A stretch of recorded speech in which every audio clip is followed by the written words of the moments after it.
Welcome to Horticulture, where a group of extension professionals and plant people talk about the business, production, and joy of planting seeds and helping them grow. Join us as we explore the culture of horticulture. What is up? We are back, and we are back with a guest, with a temporary transplant known as Jessica Bessin. And I'm so pumped to have her here because we are brunette gals, and I am no longer competing with the bald boys. So what up, Jessica? Thank you. Brunette power, right? Like, Right? it doesn't happen much in my office. I'm the only brunette in my entire office, so that works. I love it how it's like you and I are the opposite of Brett and Josh, who Brett, you will not hear his sultry voice on today, but he will be with us soon. But Josh and Brett are bald boys, and we are long-haired brunette girls. So polar and I'm opposite over here. I of must that. be the lost boy. I'm the only lost boy over here. Well, you are, as we know, Peter Pan, right? There you go. There you go. Yeah. I'm the blonde boy. So we got to have titles and marketing taglines. So nailed it. It's all about marketing, baby. Communication, marketing. Yeah. Protecting and promoting the brand. I haven't heard from any of you guys. I saw some of you guys. I saw all of you guys that are on the podcast today at Fruit and Veggie Conference, and got to catch up with you guys a little bit. But it seems like I've not been with you guys in this setting in a while. It's been a little while. Mm-hmm. It has. I hope you all enjoyed our little mini episodes that we had over the break. Josh talked about Japan, and Ray talked about non-forest products. So we'll have a few more of those for you guys, of just like our weird, maybe not weird, mine's weird, passion, like weirdness that we, don't necessarily need a whole big episode on, because with the rabbit holes we would go down. But the minis are fun. So check that out. I have, from my fountain of weirdness, as Ray likes to call it, I learned about this really random, and I'm not going to say it correctly, and I found it on a particular social media app that, oh my God, I wish Netflix would have more of the Pokemon episodes on. Hashtag millennial, because they do not have all of the Pokemon on Netflix. They have like one season, and it's not fair, and I want the rest of them. You got to watch them all. I recently saw a post where they compare, if you have a toddler, that's the closest you're ever going to get to having your actual Pokemon, because you can't find them. You're looking for them. You can't understand them. Right. And it was this whole comparison to it's they love you, but at the same time, they could destroy things if you wanted them to do that. You've got your very own take-a-poo. It was a whole comparison to them. And I was I have 2 Pokemons right now. How cool is that? That is I never thought of it like that. But yeah. Having a previous toddler that's now 10 years old, but when he was a toddler, he was totally a Pokemon.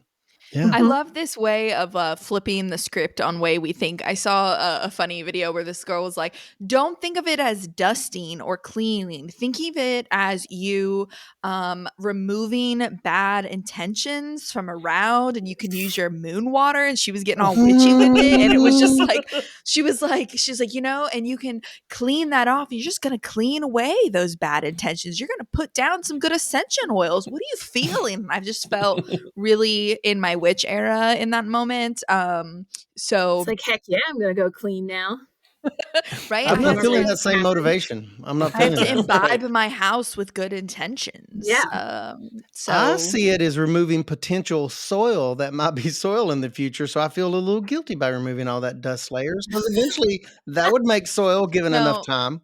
See, it's dirt when it's in your house. Okay, that's the difference here. Dirt, we sweep under the rug. Soil is what your plants go in, right? So don't confuse it. How do we get from Pokemon to dusting? One's a fun topic and one's painful. I mean, how do we do this? Well, I don't know, but we are talking about a fun topic today. We are, yeah. And so if you read the show title, you already know what it's about. But our good friend Jessica is here to talk about beekeeping with us, just very basic level. If any of you are out there and you're expert beekeepers, we're going to give you a little bit of side eye, because as we know, beekeeping, you learn something new every year. But we've got Jessica on. So Jessica, tell us a little bit about yourself, your background, why you like bees.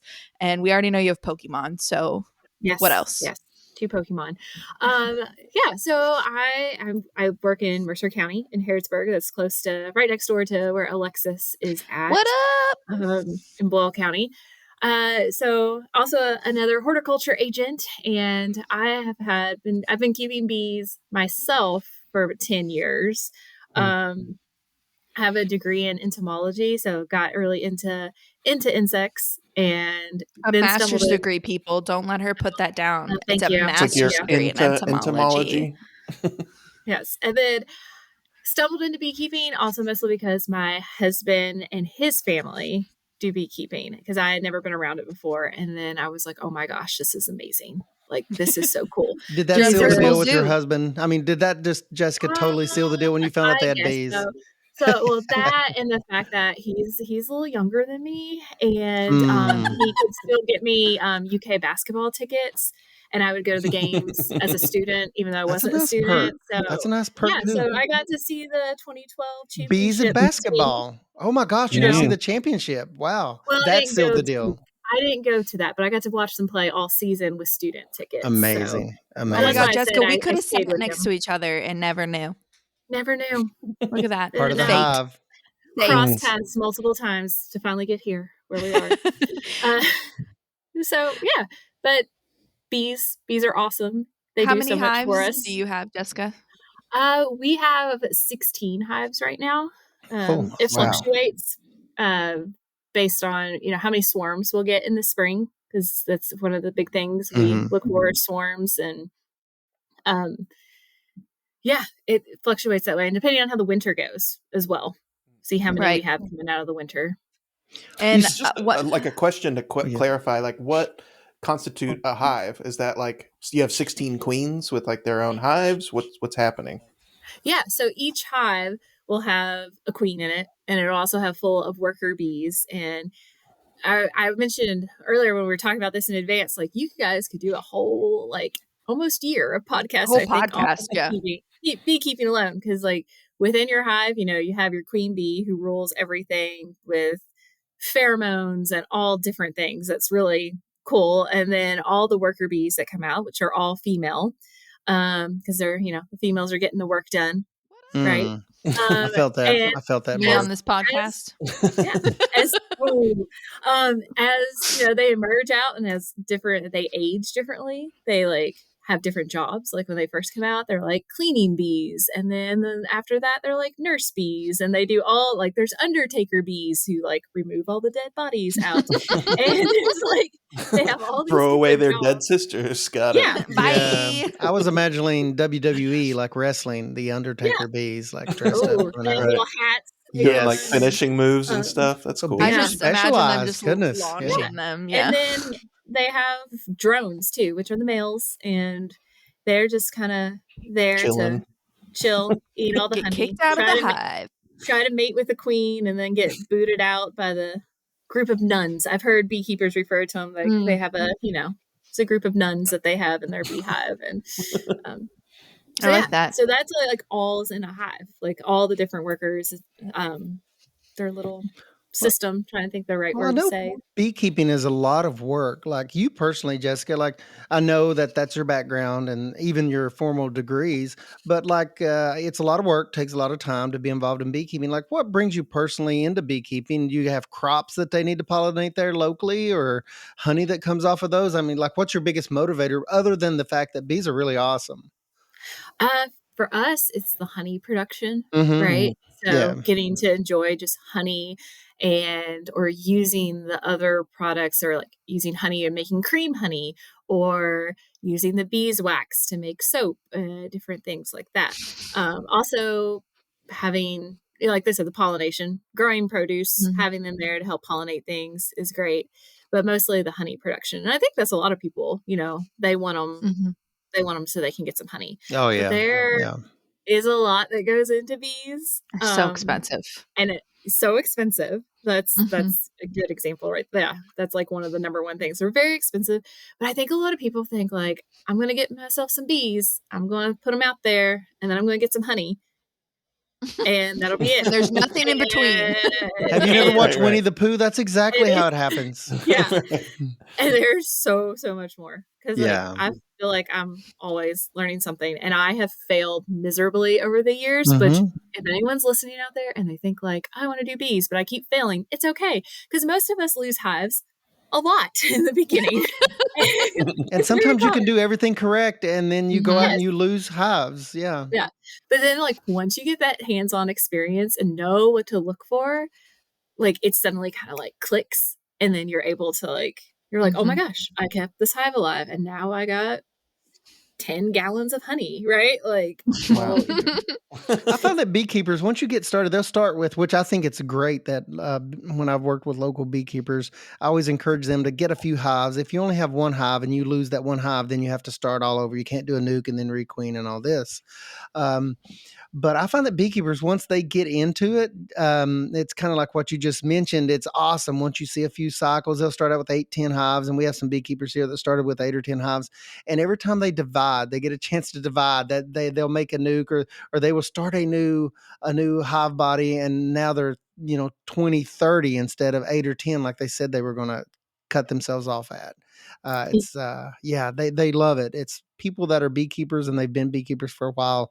I find that they're pretty passionate about it. Yeah. And Alexis and I just did a really cool beekeeping program between our two counties. And we had our state apiarist, Tammy Horn-Potter, come and talk in one of the classes. She's awesome. Yeah. And yeah, she's so awesome. And that was one of the things she suggested. She's like, new beekeepers should never start out with one hive. You should at least start out with 3. She's like, because you're going to lose one. And that was her first thing. Yeah. Everybody's shocked faces of like, I don't want to lose a hive. But she's like, I you're learned that the hive. hard way. Yeah, I was one of those that started out with 1. I was like, ooh, that's too expensive. Have at least 3, preferably 4. So if you lose a couple, no big deal. Yeah, she's like, you'll lose one. One will probably be struggling or weak, and one will survive. And then hopefully you'll learn, these different skills from different beekeepers or bee clubs of like, okay, I have a weak hive. What do I do with it? Do I combine it with a strong hive? Do I requeen it? Do I, what can I do to help this hive get strong again? So she always recommends people starting out with at least 3. Yeah. And that is, if you can afford the equipment, because the equipment is quite expensive. And then if you are going to purchase bees, if you're going to purchase packaged bees, or if you're going to purchase a nuke of bees, and a nuke of bees is like, we're going to get them where they have the queen and some brood and, bees already with them. Or you're going to try to catch swarms, because that's a huge thing. And especially in my county, we have a very large beekeeping group, and we will always have a full lesson on catching swarms and swarm traps. And we'll have guys come back to our meeting in May or so, and they'll be like, how many swarms do you get? And like, I've had the guys say that they've caught like 20 something swarms in a spring, or even higher, with these swarm traps that they put out to catch bees that way. I noticed that as the price of swarm. I mean, years ago, I remember when a 3-pound package of bees was $50-ish. And now what's the average price? Just curious of like a, package of bees. We much more. We just talked about this the other day, because with our bee class that we did, one of our local beekeepers here is doing a nuke of bees for $165. And I think that's on the lower end, because there's other ones that are Shipping's gotten expensive, and just the bees themselves. But I'm kind of getting us off topic a little bit here. I know, Jessica, you have a lot of experience with your local beekeeping club, and you guys have what, monthly meetings with your local group there? Yeah. So you see and talk to and field a lot of questions from your local beekeepers. But it's now January, and one of the most common questions I know we get from our local beekeepers, people start to get interested for whatever reason this time of year. I think it's all the catalogs coming into people's homes. It's like must be laced with something that just makes them addicted to saying, I'm going to be a beekeeper this year. It's something. Seed catalogs are even. Yes, all the seeds and bees. But we get people that want to start this time of year. Do you get those types of questions, people wanting to get started, and kind of how do you field those questions, and how do you start people off on the right track, getting started with bees and becoming beekeepers? Yeah. So normally, like if someone calls the office and they're like, hey, I want to keep bees, I don't know where to begin, I usually recommend, first thing I'm like, come to our bee club. Oh, perfect. Yeah. Or come to like wherever you are. Is there a close bee club? Because what you're going to find there are people who have experience from never being around a beehive at all, to people who we have a guy here in the county who has well over 100 hives and has been keeping bees since he was a kid. And there are several of them I have that have been keeping bees since they were children. And that is so valuable, that experience and the things that they have seen, because as we already mentioned, they don't follow the rules, right? They don't, they're not following things in the book. Weather changes, all of that can affect things. But that's usually what I get to start with. Go to a bee club, go to a bee school, because that's going to, and depending on the time of year when they're asking, like if they're asking now, kind of go over like what we've already talked about, like, okay, things are expensive, right? Like, you have to have a place to put the bees. Right. Preferably, you probably want to have protective clothing. I mean, my father-in-law, he does not wear any bee suits or anything. For a while, when I first started beekeeping, that was a lot of pressure to be like, oh no, okay, if they're not wearing one stuff, with the I bees. can't wear stuff. Yeah. He says they know his scent, his smell, which apparently is a thing. But you know what? I have dark colored hair, and you think about what you look like are a bear bees. to a bee. A bear or a skunk. Mama bear. I don't know. They would attack my head all the time, which is not fun. Or if you have a watch on or anything dark, they're going to go after. Yeah. So I wear gloves and a bee coat, and usually just jeans with mine when I go work bees. I'm a baby. When I had I had the Rob Mountain African beekeeping special bee suit that had zipped and Velcroed. Like it said sting proof, but I was never stung in that suit. I was doing hive inspections in the county at the time, and I had like the Cadillac. I did not want to be stung. I was not one of those that enjoyed the feel of a stinger going into my flesh from time to time. Into my flesh. Yes, that's the way my brain translated it. So, and you will get stung if you keep bees. Even if you get the Cadillac, you are going to get stung. It'll happen. Is this a good time to talk about EpiPens while we're like right in here? Right? Because I don't know what the state of that is, and that was a random question. But I usually encourage my folks. I mean, you might not be allergic today, but is it possible? I mean, it's good practice just to have a pen, I guess, on hand. Is that the case? I think so. I think you have to. You have to get it prescribed. I'm not for sure how that works. I was thinking the same thing, Jessica, that now it has to be a prescription. Yeah. Maybe if you have them in a high traffic area or, but that's something to consider too. Like if you're thinking about getting bees, are you allergic to bees? And if you've never been allergic before, it doesn't mean you're not allergic now. So I had to keep one. My older brother was highly allergic. And when he would come over, and my bees were off the back deck of my home, I always just kept one. It's always at the top of my mind with beekeepers, just because he was one of those that would go into shock within like 30 seconds, So we always had to keep a pen around. But so it's January. You just encouraged people to, which I think is awesome advice, to join a local beekeeping club, or if you don't have a local one, you can call around and find out. I know even if you don't have one in the county, is there some regional based ones, Jessica, that we have in central? I mean, right now we're talking mainly about the central part of the state, but there's other regional associations in other parts of the state. The Kentucky State Beekeepers. Yes. I know that's kind of still near where we're at, but in Frankfort. But I know an awesome club. Western Kentucky and Eastern Kentucky as well. And just the bee schools are so important because a lot of those bee schools will give you it'll be like an all day thing, but it's just a brief overview, but then that can give you an idea of like, do I really want to do this? Or like if people are on the fence about it, I tell them wait another year. I know that may sound terrible, cause you're really excited about it. Yeah. Come to a bee club for a year and see, what they're talking about. See, cause we haven't even mentioned about you need the equipment, right? But then if you actually want to extract honey, how are you going to get that honey out, right?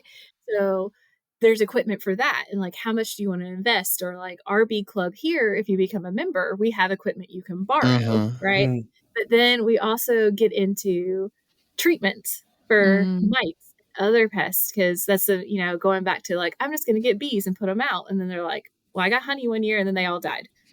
Why are they, well, did you treat them for mites? Because basically you're going to have to treat for mites, whether it be, a traditional treatment, organic treatment, something, you're going to have to do something. It's a super common pest. Yeah. I'll be the first to say, I saw a major difference. And I was like, if it was just me and I was, gaining skills, but also at the same time, it correlated when I started being I need to be more aggressive about treating for mites.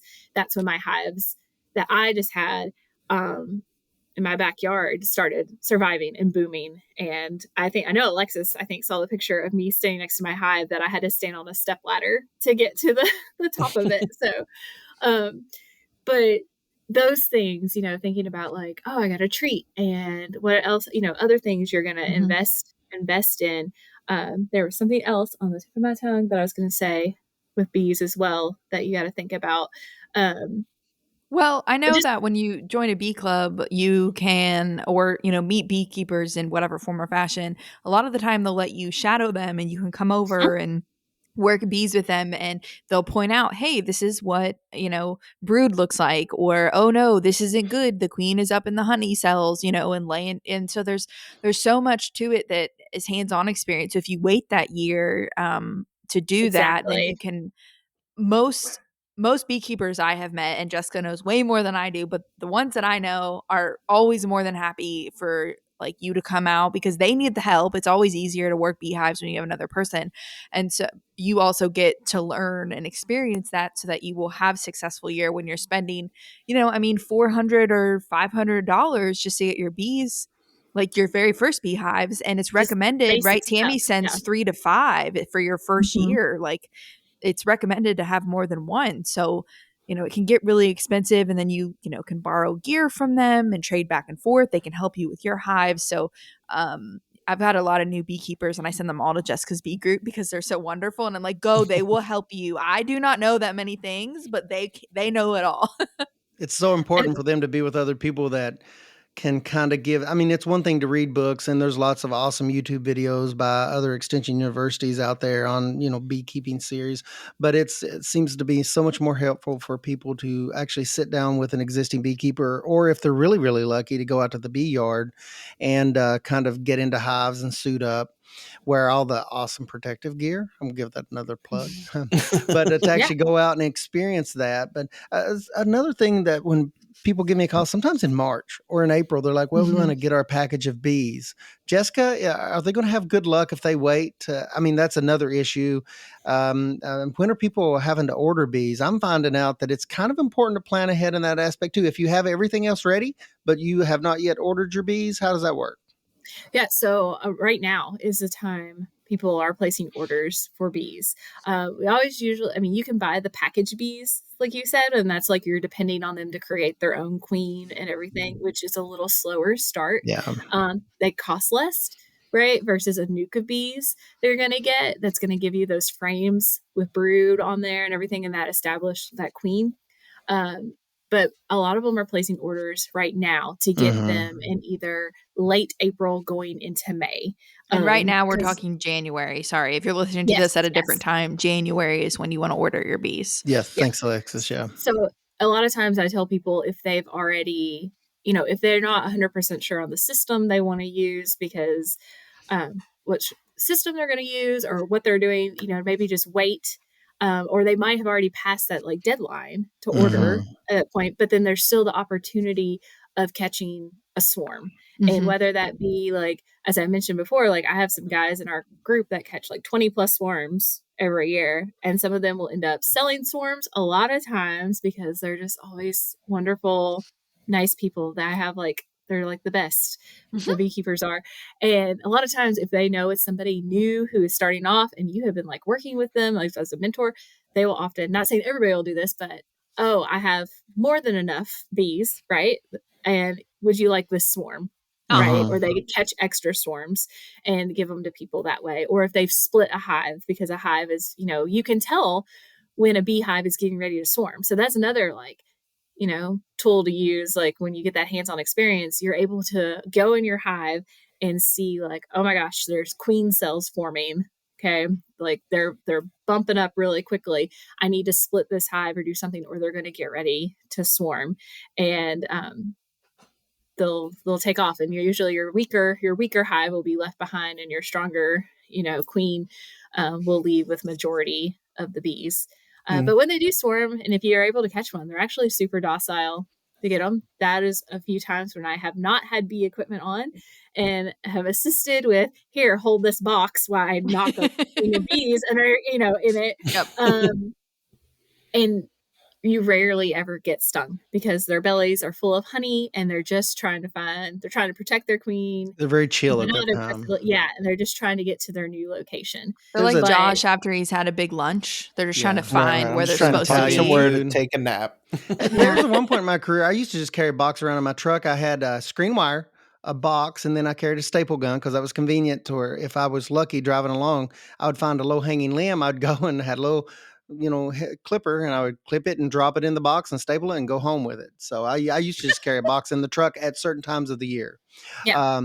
We're talking about ordering bees. Of course you need to know what you're doing, have everything set up, all of your gear, woodenware, protective clothing, all of that stuff. Having talked to local beekeepers, and you're ready to get bees. Some sources, Jessica, is there only national sources or local sources here in the state? Because I think that's a big benefit. If you're lucky and live close to a supply house, you can go and actually look around. That's super helpful. I know that the internet's a great place to order things, but if you're lucky and live close enough, I guess there's some benefit to that. But how about like sources? I know local folks, maybe even some sources there for nukes and things. Yeah. So there's a couple different bee companies in the state. The one that's, really popular is Dadant, and they're based out of Frankfurt. Another one that's in Moorhead is Honeybee Connection.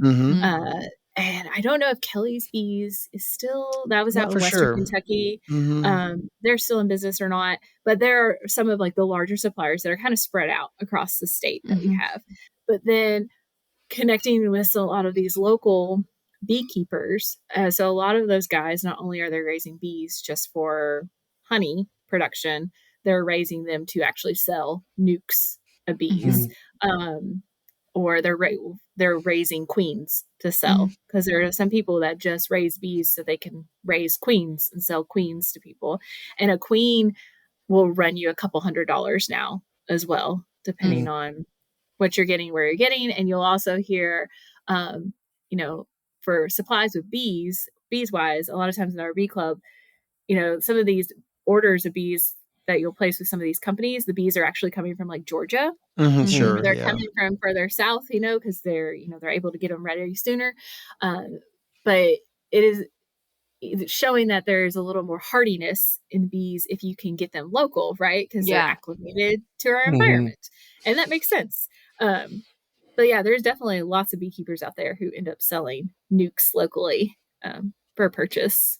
So there's lots of places that both nationally and locally, and it's good. That's another good reason to attend your local beekeeping meetings if you have a local association, is to find out who has supplies that you could purchase. And another good source is you could purchase like woodenware and things like that, but there's some things to watch out there if you get into not now we're not talking about bees per se, but we're talking about the supplies to support them, like the woodenware. Do you have anybody selling stuff like that, like used, Jessica? I know you kind of have to be careful there. You have to watch for some things because that stuff's so expensive. There's a big market for the used woodenware. But there's just some things to watch out for in there. Occasionally we'll have people who are like, well, I can't beekeep anymore because it's also, it's really heavy to move that stuff around. And, it is. I don't have the help anymore, or it's tough work. Or they've bought a farm and all this beekeeping supplies is left behind, kind of thing. Most of the time it's okay, but there's a few times like you want to be careful with. There are certain diseases that bees can get, and you can see signs on some of the bee equipment. There'll be certain like droppings or markings on it that might be a red flag for to use that bee equipment. But most of the time it's good once cleaned up. I know some beekeepers will make their own frames. Yeah. We had a demo by one of our beekeepers who he makes this entire, all of his frames, which has saved him a lot of money in the long run. And then, goes on and shows about how to install the foundation, which is kind of it's the foundation for the bees to build their beeswax out on. So the bees don't have to work as hard to create a complete beeswax, to fill with honey. This foundation is already there and they can just build off of it. So it cuts down on their work. So they're not putting all their time and energy just to building wax to, you can focus more on honey. Which is another benefit of waiting that year. You can gain experience, and if you're, crafty or trying to save on, some funds, you can spend a year building your hives if you wanted to do that. I've had some people who kind of are on restricted income, and that's what they've done. Like, they dedicate 10% of their social security check or something, and they buy supplies. And so in a year they have enough to go through. And I mean, that always sucks, like Jessica said, like when you're really excited. But in this case, when you're dealing with like a live animal that has taken a lot of money and there's like a lot that goes into that, it almost behooves you to spend that year, finding places. And then, you make friends. Maybe you get a free swarm, or you join a beekeeper association. You can rent out and borrow a lot of those things that you don't have to spend money on by, spending $5, $10, $20 to join the beekeeping the extraction club. equipment is Right. awesome that local clubs have. Yeah. Yeah. And so and it's like they'll have swarm list, right? So like we get calls all the time of like, hey, there's a swarm of bees on this or that. And we have a list and like people sign up for it, and we just start going down the list calling, do you want this swarm? Yes or no? Okay. And then move on to the next person and tell the location of it. And then that's how a lot of people get bees in the spring as well. But that hands-on experience is so important. Like, out of all of you the can read and read and read. so important. Right. So you like do it, it suddenly will like click and make sense about what people are talking about that they're looking at or you look for in certain hives. Let's say they've been through a couple of years. A beekeeper has. They've done a good job. They've met with their local producers or beekeepers, and they've gotten their hive bodies are really heavy. They've got some honey in there, and they're going to extract that. It's another common question that I get, Jessica, because people that are interested in selling honey. Do you know the basic process? Like, people are always worried about labeling and stuff. Where they can go for more information on how to label and sell honey. Yeah. So a good place to look for all that is the Farmer's Market Manual that KDA puts out.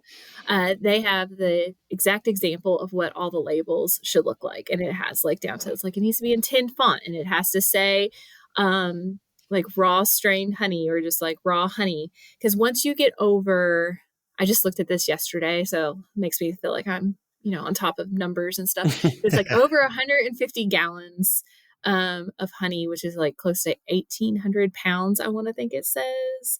That's when you get bumped up into like that commercial. Oh, gotcha. And that's more requirements, I imagine. Yes, that's when the honey has to be like processed in a certain like facility and things like that. But as far otherwise, it's uncapping it, making sure that, it's labeled, your ingredient honey is on there, your address, where you're getting it from.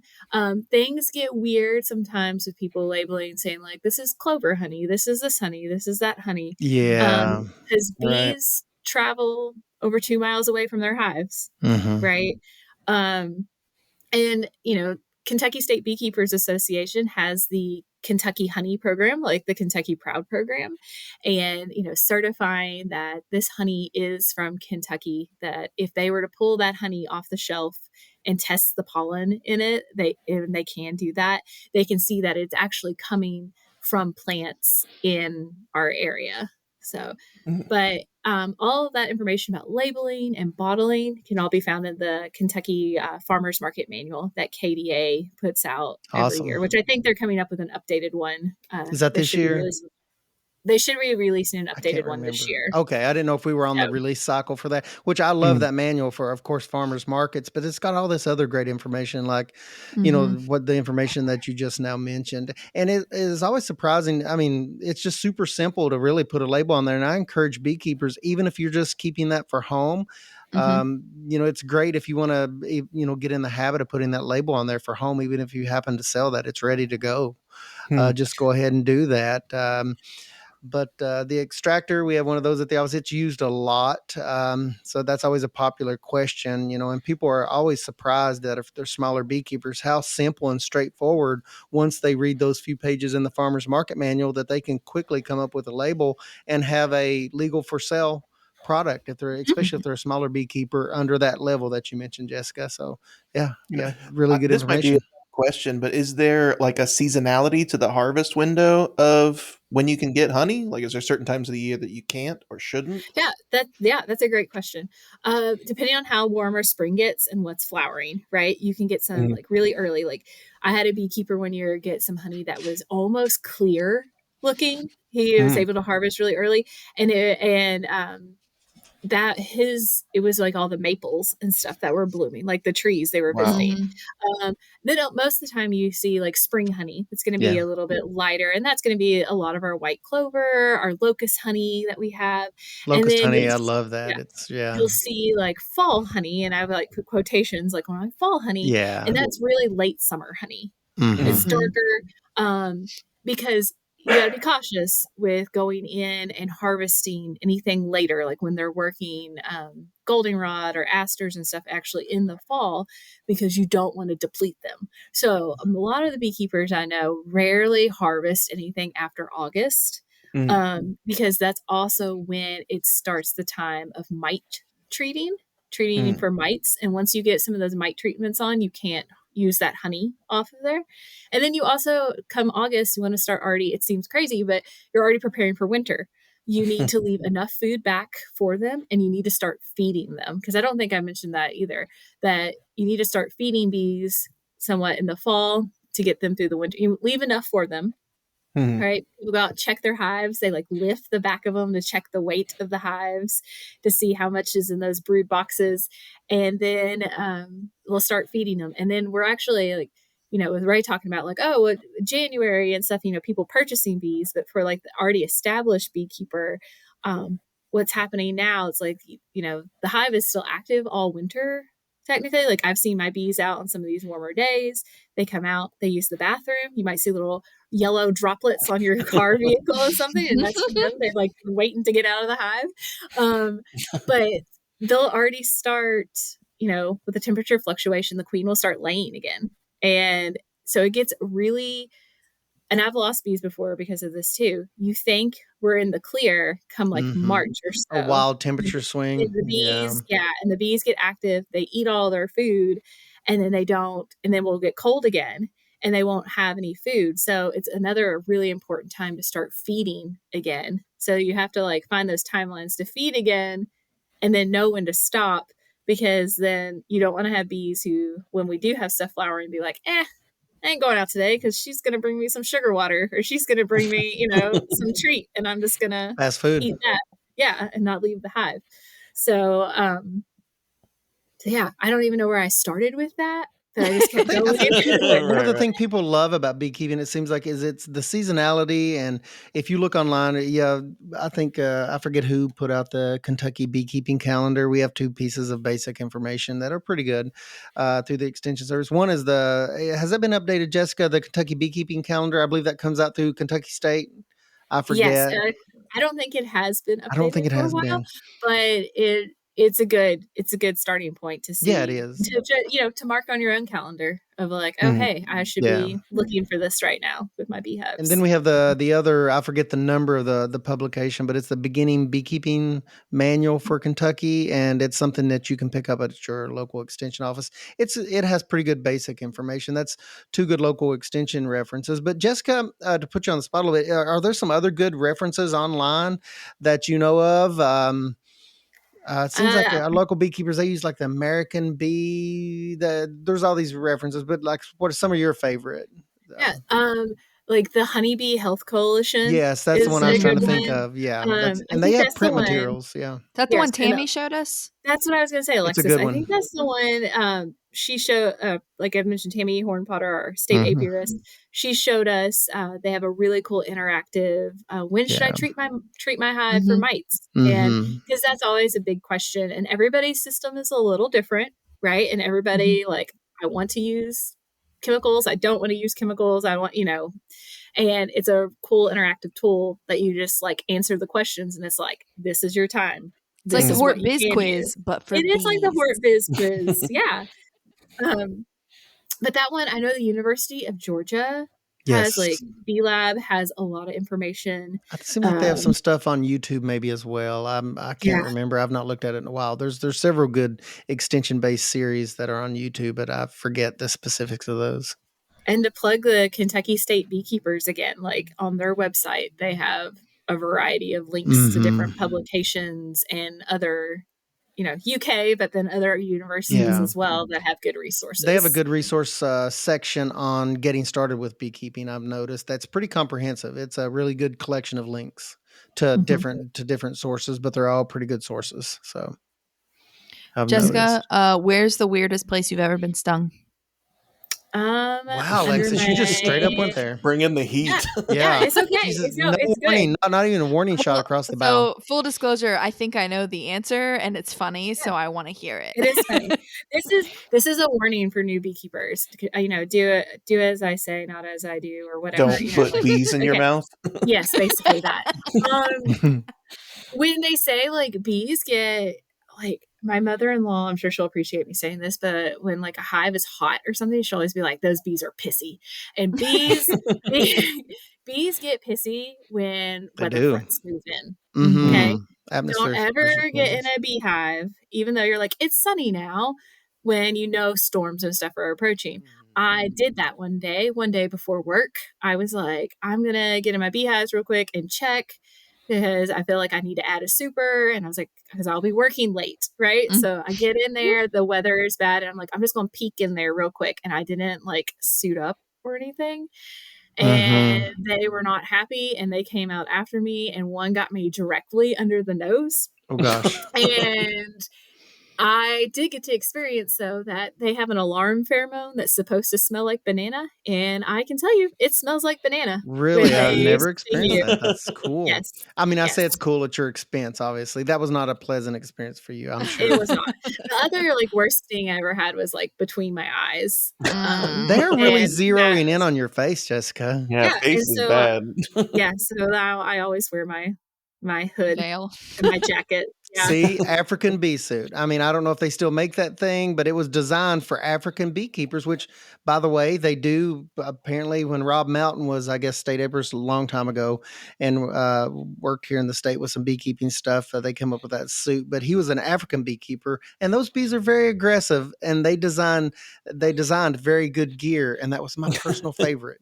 It was, to my experience, pretty much bee proof. So I was checking my zippers, triple checking. But I was with Phil Kraft. He was a former state apiarist several years ago. He was, he was in that in the 1800s. Yes, many, many, many moons ago. What I hear when you were plowing. When the bee was when first I was invented. well, actually, this is not far off from that, you guys. This was a repeat inspection. This guy didn't have a road to his home, and so we had to drive up the creek. Because who did in the early 1800s? No, very few did. It was just 2 wagon wheel ruts. Yeah, it was like they didn't even have that.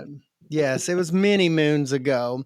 But the guy had the most docile, beautiful yellow bees up this hollow at the head of the hollow. We loved going up here making visits because he had a couple of beehives that were in hollow sycamore logs. We loved visiting this guy, and he was an amazing beekeeper. But just as demonstration purposes, he had these, gentle bees, and he had a couple of hives in hollow, he called them his old bee gums.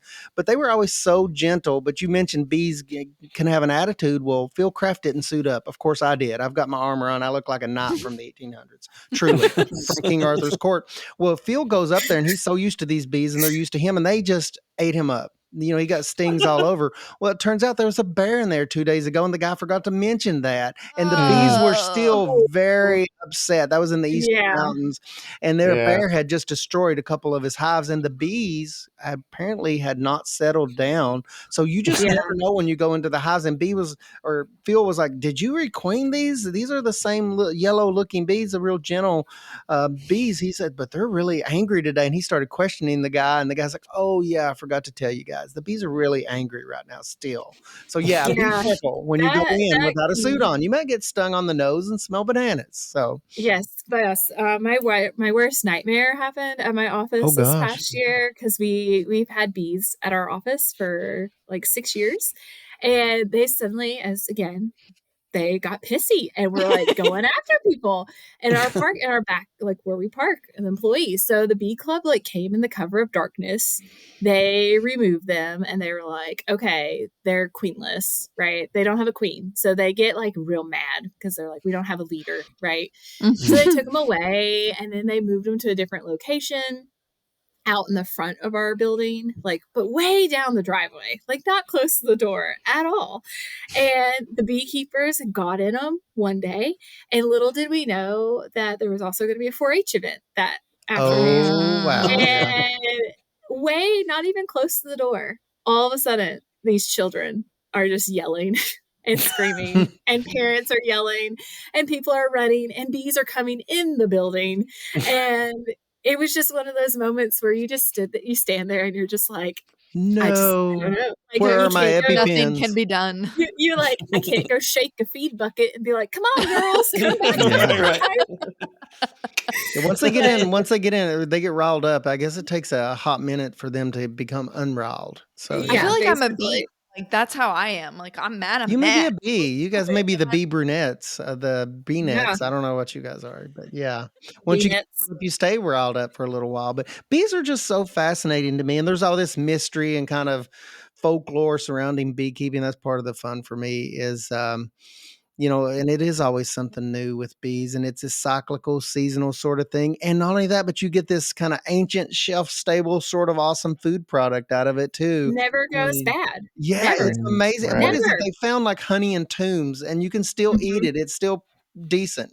They've ran tests on it, and they're like, "Oh, wow, you could eat this stuff now, and it's fine." I just don't understand. Like, it's the coolest thing. I don't. It is. But I it really is. Scientifically understand. It's witchcraft. Bee vomit with enzymes, and you make it sound so romantic. Bee vomit, right? Yeah. It's so cool. I should also say that everyone in my office is fine with bees coming back, even with our traumatic experience. Just FYI, the bee everyone apocalypse. loves the bees because most of the time, not trying to scare people away from bees. Most of the time, they're very nice, friendly little bees. Well, if they're what is it? Because you can get different. Like Italian bees and Russian bees, and I remember watch out for the little dark bees. They've got an attitude. The beekeeper that I was helping, she got a new nuke one year, and I got stung more that year than I ever have. And I was like, "What is with this hive?" And she's like, "Oh, don't mind them. Those are those Russian bees. They're mean." Yeah, they're supposed to be more That's aggressive. Not picking on Russia. That's just like they are of. That's dark where they're strain. from, That's I what guess. they And that's their strain. They're and so to be more like aggressive to varroa mites. More hygienic. More hygienic and can fight off varroa mites. It's interesting that they have their own. They do. Each hive has its own personality, but you got to kind of watch banking on that because once they requeen, I guess the personality can change. It's a new administration. Yes, new administration. That's a good way to put it, Josh. That's perfect. But I've made some assumptions about I had weaver bees in the past, and I had cornelian crosses, and pretty gentle bees that I was used to. But I learned very quickly that if they requeen, and I didn't realize they requeen from a random queen that came in or whatever, the genetics get switched up very quickly, and they can have a different attitude towards me. They can be cranky bees. Yeah, Pissy it could bees. be the cranky bee. Yeah. All right. So just to kind of sum some of this up and help me out, because if I've missed anything. So one thing would be if you are wanting to produce honey to sell, look to your state Department of Agriculture for guidelines. I think most of our listeners are in Kentucky. So go to the farmers market guidebook from KDA. But if you're out of Kentucky, you can likely find your requirements through your Department of Agriculture. Yes. Next would be if you are confident you're ready for bees this year, you need to be ordering them already if you haven't. And if not, if you're not confident, or if you're listening to this and it's, March and you're past that point, join a local beekeeper association or find some local beekeepers to shadow and learn from, and maybe borrow equipment and then spend the year learning, maybe go to a bee school. Like we have a Kentucky State bee, we have a couple of bee schools, right, that happen throughout the year. This time of year, usually. Yeah. Okay, cool. January, February. So, find a bee school that you can go to or join a local beekeeper association. Get equipment, get the appropriate equipment, unless you want to smell, bananas all the time. Maybe be checking on that. And what else? I know we talked about a lot, but I'm trying to hit kind of those Make highlights. a bee buddy. That's the number one thing to me is get with a bee buddy, learn from them, and learn if this endeavor is for you, because it's not the cheapest thing you could ever do. I think it's one of the most rewarding things you could do, and it's just great all the way around. But kind of shadow someone if you can. Yeah, for sure. Oh, and a plug for another like extension office. Like I've heard really good things about the Elizabethtown bee school. I know a few of my beekeepers who have gone through it, and it's like the full school, but then you get your bees and they are actually there with you to teach you how to install those bees. And so that's pretty cool. Yeah, awesome. That is cool. So Kentucky is rocking the beekeeping thing. I don't know what other states are doing. I just assume we're doing it better. Shout out to Kentucky. But anyways, thank you all for joining us today. If you don't follow us, if you're on social media, if you're on Instagram specifically, you can follow us at Horticulture Podcast and stay up to date on sort of, what episodes are out there, see some of those past ones. We're going to put some links in the show notes to things like the bee calendar, honeybee health coalition, just some of those things that could be helpful, whether you're new or, been in the game a while. Maybe you haven't heard about some of those cool things Jessica mentioned. And you can always contact us in email. Again, that's in the show notes. If you've got any ideas for upcoming episodes, we were coming up with some cool ideas yesterday. And so we've got some things down the line, but if you've got any you want to hear, early, let us know, give us a shout. But we are grateful that you were here today with us. And, we hope you go out and you make good plant decisions and, stay warm because it is January after all. So everybody have a great one. Thanks for being here.